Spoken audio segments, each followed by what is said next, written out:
지난 9일 달리던 한 고급 SUV 차량이 신호 대기 중이던 차량을 그대로 들이받습니다.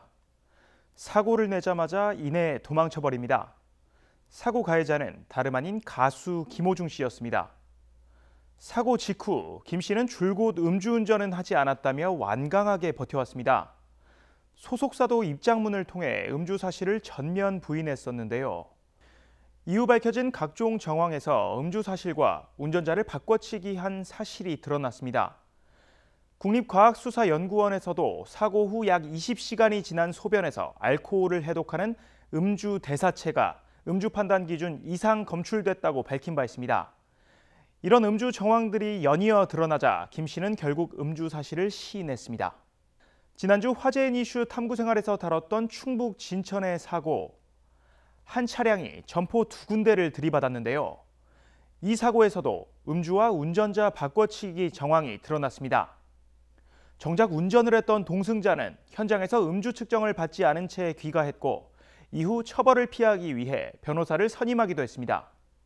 왜 이런 음주 후 도주, 운전자 바꿔치기 등의 사건이 계속 발생하는 걸까요? 음주운전이 의심되더라도 사고 이후 상당 기간 현장을 벗어나면 혐의를 입증하기 힘들기 때문이라는 점을 노린 것으로 볼 수 있습니다. 경찰에 출석해 음주 측정을 하더라도 혈중 알코올 농도가 측정되지 않는 경우 경찰은 행적 수사에 나설 수밖에 없습니다. 이 수사에서 가해자가 음주를 했다고 명확히 증명하지 못한다면 결국 무죄가 될 수도 있는 겁니다. 지난 2018년 음주운전 최종 무죄 판결을 받은 개그맨 이창명 씨 사건에서도 이러한 맥락을 살필 수 있습니다.